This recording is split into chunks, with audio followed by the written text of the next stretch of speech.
Ya Rasulullah salamun alaik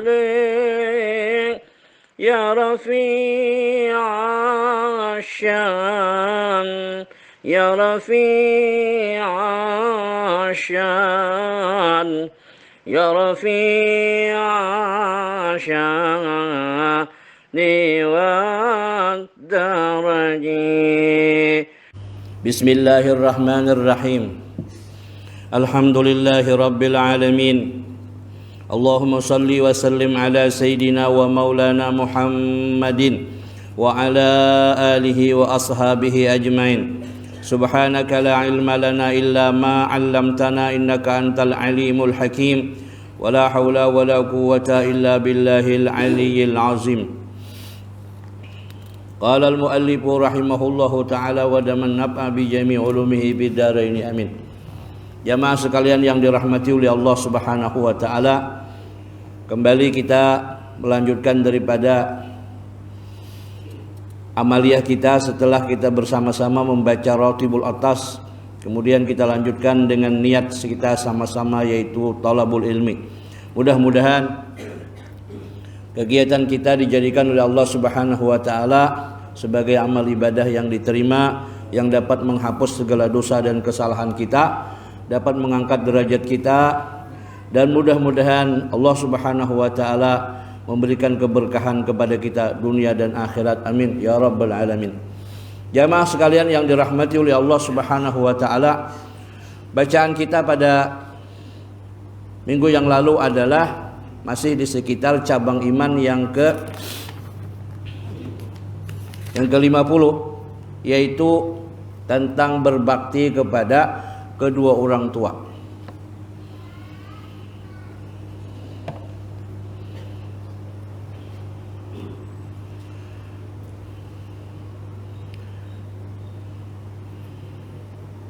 Dan sabda Nabi sallallahu alaihi wa alihi wasallam,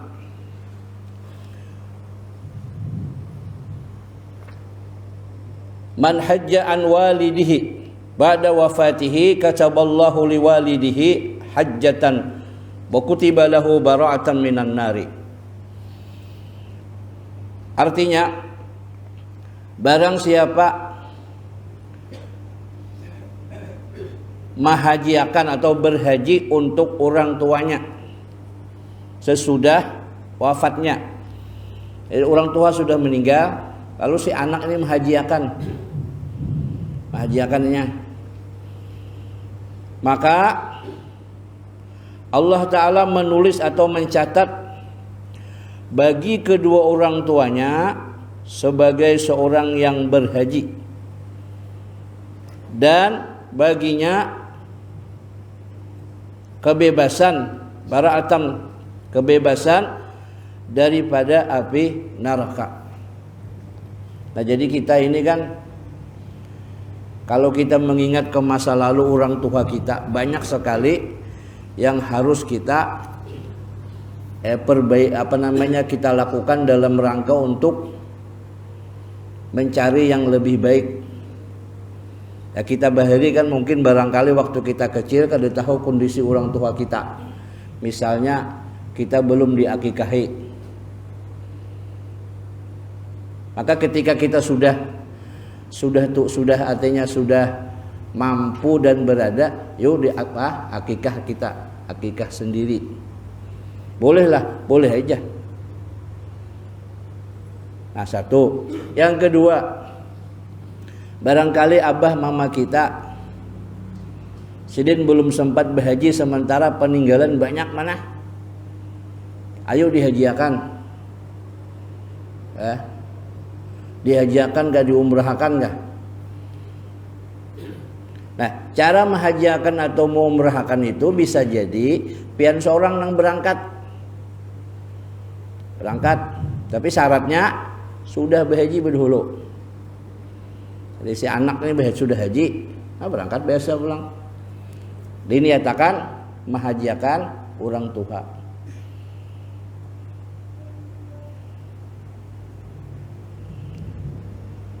Atau umrah kah?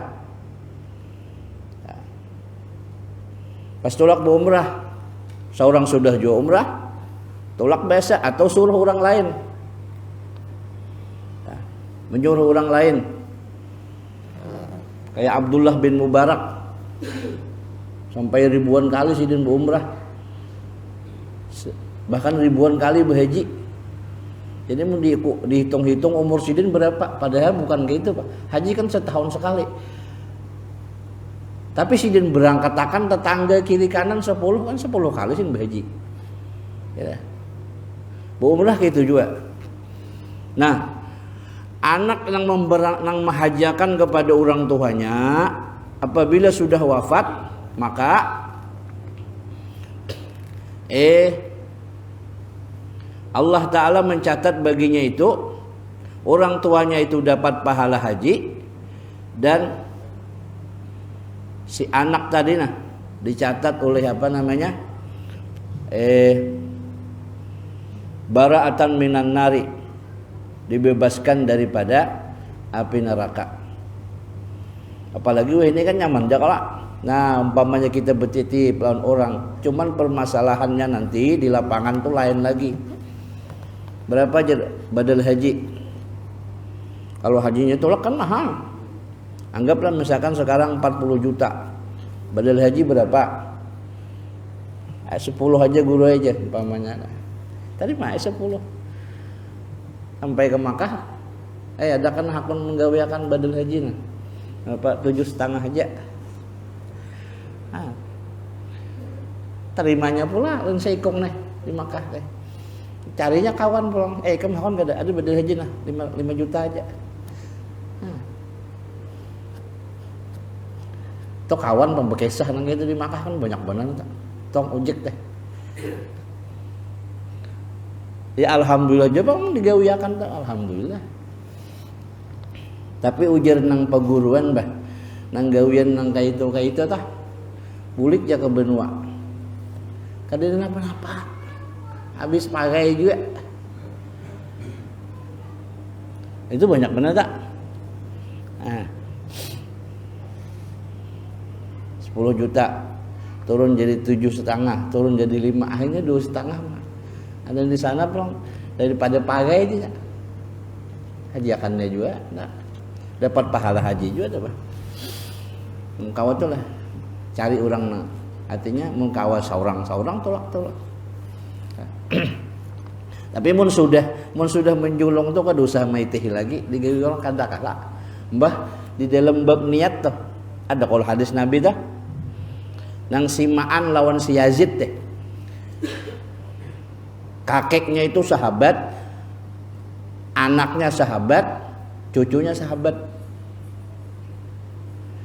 Si paniniannya si kakeknya ini sahabat masuk ke masjid membawa berniat bersedekah. Ada orang sembahyang nah. Jadi dia ndek sidin duit niat sin bersedekah. Di bawah sajadah orang sembahyang nih. Nang cucu melihat. Punya kai abu duit situ. Ambilnya gasaknya baunya muka. Jadi ujung cok. Itu duit gas bukan gasan ikan bukan. Itu kada ujian duit pian. Akhirnya permasalahan ini dibawa kepada Rasulullah. Ya Rasulullah, nggih. Tadi aku ke masjid niat bersedekah menaruh duit di samping orang nang sembahyang. Memang niatku hendak menyedekahi orang sembahyang itu. Cuman cucuku ini melihat ambilnya bawanya kabur duitnya. Kayak apa hukumnya nih? Nah ujar Rasulullah, wahai sekai, engkau mendapatkan apa yang sudah engkau niatkan. Ya sekainya nih niat bersedekah dapat pahala bersedekah. Walaupun kenyataannya kada sampai diembat oleh si cucu tadi. Ada si cucu pun apa ujar si Rasulullah? Walaka ma akhadsta. Engkau mendapatkan apa yang ikam ambil. Cuman ini kan artinya nih Namun kita sudah bersedekah itu sudah. Kadusa lagi diteliti kemak bujur kali digawe kadusa gitu lah. Karena sudah kita niatkan. Kadang-kadang kita bisa meneliti sedekah sekali tahu, jakat tahu peraya aku bersedekah ke situ. Mampu jakat tahu. Itu sudah pinjam sudah bismillah mau diapakan orang. Anda diapakan orang kah? Duit kita tuh niat kita sudah selesai bersedekah. Itulah yang yang dinasihatkan oleh Al Habib Abdullah bin Alawi Al Haddad. Orang tuh hendak membangun masjid, datang menabung mulai bujangan sampai tua, cukup gasan nabung membangun masjid, datang ke Habib Abdullah, bepadah, Beb, aku hendak membangun masjid. Alhamdulillah sidin. Ujar sidin, luruskan dulu niat, bagusakan niat Kang. Nggih, sudah bagus niat kok. Nah, ujar sidin, kalau buat bagus itu bagaimana kira-kira duit yang kau tabung untuk membangun masjid itu serahkan ke aku dan aku jamin kau dapat pahala masjid, pahala membangun masjid. Cuman duitnya ini terserahku bah. Anakku bangun akan enggak kada kah? Anakku bawa makan-makan aja lon bini anak kok. Apa ikam? Bah, Beb kada bisa, Beb. Nah, mung kada bisa kada usaha min kembangun. Ada lagi yang seikung datang sama kejadiannya, Anda membangun masjid juga. Jadi ujar si Habib teh, serahkan duitnya tuh nah, aku jamin kamu dapat pahala membangun masjid dan dapat pahala pahala orang sembahyang di masjid itu. Cuman serahkan duitnya. Terserah aku bangun akan nggak ada kah? Atau ku bangun aja masjid tapi ikam kada aku sambet-sambet. Besusun panitia kada aku buat aja ikam. Ngaran masjid pun kadang menyinggung-nyinggung ngaran ikam. Kayak Pak, bah kada bisa biar pakai itu. Kada bisa, usahain. Lebih baik usaha bangun kamu. Nah, ada yang ketiga datang sama bahwa dia menabung juga. Lalu hendak membangun masjid. Bepadah lan Habib Abdullah Al Haddad. Ujar sidin, luruskan niat dulu. Nggih, sudah bagus niat kok. Ujar Habib Abdullah, kau kujamin dapat pahala membangun masjid dan dapat pahala orang sembahyang di masjid itu. Serahkan duitnya itu bah. Terserah aku anakku bangun akan tak ada kah? Bahkan kena besusun panitia, ikam kada aku sambat-sambat, kada aku beritahu. Bahkan nama masjid pun kada ada menyinggung keluarga ikam. Aku kada. Nah, ini yang pernah aku cari. Nah, duitnya. Biar kada merepotkan aku puji. Nah, ujar Habib Abdullah, ayo kita bangun sama-sama. Ini kan ngalih banala. Bangun habis-habisan masjid begitu pas tak tinggal di panitia. Ujar. Si dianya nyaman ayo ini. Beheri siapa nang nah. Ini. Napa di agama teh? Ya ayyuhalladzina amanu la tubtilu shadaqatikum bil manni wal adza. Jangan dibatalkan pahala sedekahmu itu bil manni dengan mengungkit-ungkit dan menyakiti. Maka ngalih banget tuh, ngalih buju bah. Sakit hati.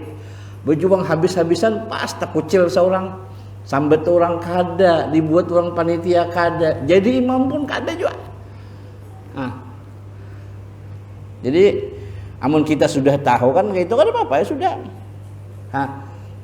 Makanya setiap kita berbuat itu jangan punya embel-embel. Ada tujuan macam-macam. Karena bila ada tujuan lain, apabila tujuan itu tidak tercapai, maka pasti akan kecewa. Nah, kita lanjutkan. Dan diriwayatkan daripada Sayyidina Malik bin Rabi'ah As-Sa'idi radhiyallahu taala anhu, berkata dia, ketika kami duduk-duduk bersama Rasulullah sallallahu alaihi wasallam, maka tiba-tiba datang kepadanya seorang laki-laki daripada Bani Salamah.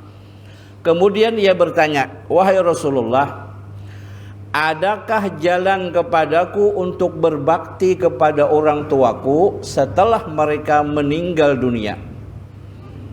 Maka jawab Rasulullah, iya ada. yaitu mendoakan kepada mereka dan memintakan ampun kepada keduanya dan meluruskan janji-janjinya semasa hidupnya.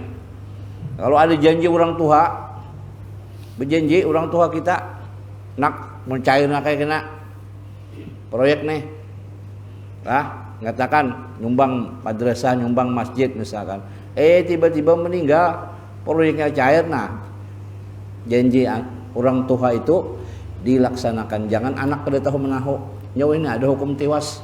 Itu abahku aja, aku ada ngomong bener. Nah, orang tua juga jangan juga kaliwatan. Kaliwatan apa pernah terjadi dan mudah-mudahan jangan sampai terulang. Bewasiat seluruh harta kada boleh diwaris semuanyaan ku wasiatkan, ku sedekahkan. Kada boleh itu, kada boleh. Etap bagaimanapun itu ada hak ahli waris. Kada boleh disedekahkan semuanyaan itu. Nah, ini meluruskan janjinya selama hidupnya dan menyambung silaturahim yang pernah disambung oleh keduanya dahulu. Jadi kita harus pandai-pandai selama hidup tuh metihi siapa kawan abah kita, siapa kawan mama kita. Nang sidin tuh akrab, nang kada pernah tahual. Pokoknya bila napa-napa ke situ sidin. Nah, cari orang-orang tersebut. Kita sebagai anak sekarang menyambung silaturahim orang tua kita, karena orang tua kita sudah wafat, datangi kawan sidin. Biar hanya sekadar berkabar aja, pekacel apa kabar pian, alhamdulillah siapa ikam, aku anak sanu kawan pian bayarin abah tuh. Udah. Doakanlah abah ulun. Nak bagus tuh barisin duit. Ya. Sedekah niatakan gesan orang tua.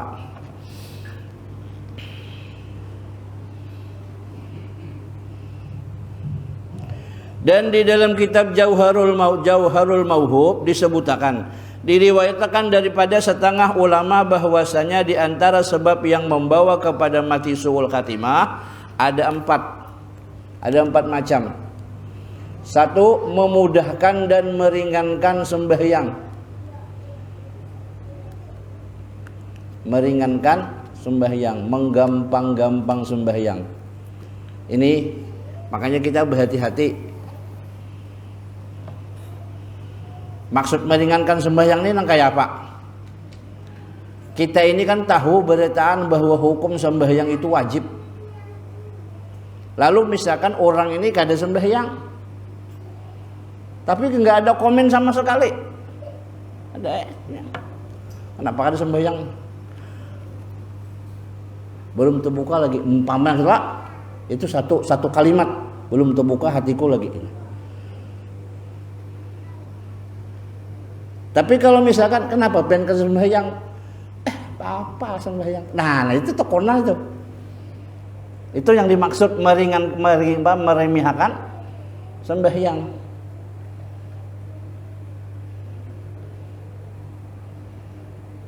Jadi dahulu ada tuan guru. Ada tuan guru sidin tuh. Ada transaksi di bank. Takuni sidin. Takuni oleh si murid nih. Kenapa guru maka pian mambe? Aku sih tahu ya pada hukumnya haram. Tapi aku melanggar. Bukan aku berarti memandangkan halal, karena aku tahu sih pada ini haram, tapi aku melanggar. Kenapa sih? Karena kada mungkin sih masyarakat mau menjemi sebanyak itu. Nah, jadi jangan menghakimi orang dan jangan membawai. Kalau boleh aja minjem, maka hati-hati nih toh. Sudahlah seorang labu membawai orang pulang. Jadi bisa-bisalah bijak dalam berbicara. Sama kadang-kadang tuh loh, wah ini kan banyak tuh nang hijrah teh. Sudah bagus orang ini dulunya kada bakorodong, kada berjilbab, tiba-tiba berjilbab, kawannya ini masih belum berjilbab wah ini. Orang je hatinya dijilbabi. Nah, ini kesalahan fatalnya dua. Satu, kesalahan dia tidak berjilbab. Dua, meremehkan orang pula. Jadi lebih baik kalau bisa tuh berdiam. Ujar kami orang hulu sungai, imbah ditiring, diam. Ya, pikir. Kayak apa kalakon orang teh? Jangan dikomantari. Nah, apalagi kita di akhir zaman ini, apabila menghina orang yang berbuat dosa, kontan. Aja sambet je orang tuh kada sembahyang, pian kena zuhur, labuan kada kau sembahyang. Beget.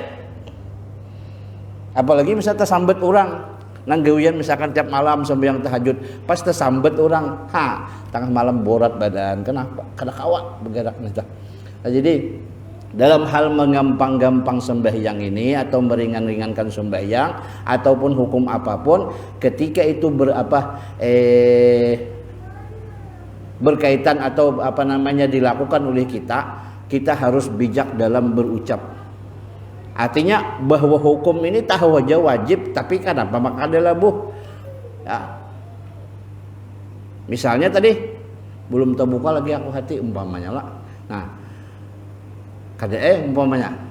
Tapi kalau apa aja sembahyang tuh apalagi orang Beheri bahasanya sangat sadis loh. Apa aja sembahyang tuh mengenal uang burit. Jadi almarhum Guru Haji Bakri memang beganal ka burit macam-macam aja. Nah, apalagi nanti kulitnya sembahyang tuh. Nah, apa mencari kulit mana isinya juga kada tahu juga pian. Nah, hati-hati amun kadala umpama kadala boh tuh berdiam aja nah. Jangan komentar apalagi komentarnya nang kada nyaman tadi. Aja sembahyang tuh kulit benahamnya. Nah, habis itu disebut meringan-ringankan sembahyang atau menggampang-gampangkan. Yang kedua, mulazamah minum khamar. Ini termasuk ciri-ciri orang yang su'ul khatimah. Gawiannya mabuk tuh anda, minum terus, pagi-pagi buta datang udah bicari segelas pick up tuh 5.000. Assalamualaikum, mau ngatok assalamualaikum pula. Aduh aja kita kasar segelas 5.000.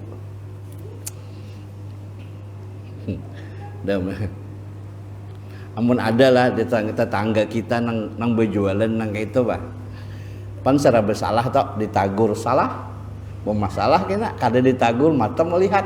Nah, doakan haji mudahan inya tuh ampun ya Allah, mudahan dapat hidayah petunjuk. Mungkin ada bacakan Ratibul Haddad. Ya qawiyu ya matin ikbi syarraz zalimin.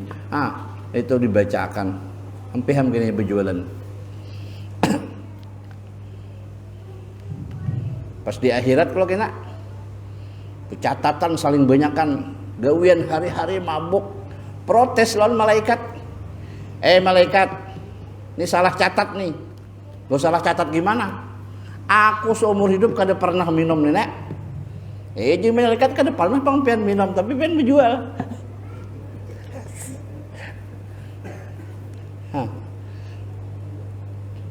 Mana julak nih? Garing nggak? Garing nggak?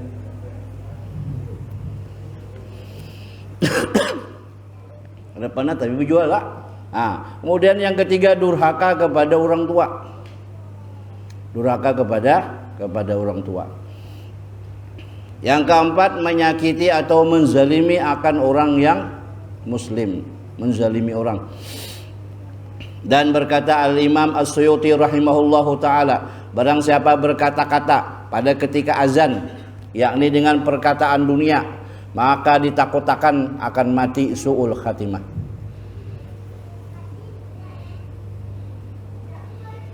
Ada kawan azan subuh berabah, orang azan subuh di masjidnya berabah masih bangun. Ujar Habib dia di daerah Lihai sana, bangun sin. Kenapa Bib? Orang azan subuh, kamu kena matinya berat diangkat orang. Entah bu, dimunakan dari nak tahu. Teman yang jelas, masa orang azan kita berabah lah. Kena sin berat, mayat ikam kena orang angkat ke beratan sin. Ayo lah kasih bangun. Bagusnya orang tua arahkan tuh. Jangan berabah sin bila orang azan tuh bangun. Nah, mbak ajan tuh aja nak berabah pulang sih pak.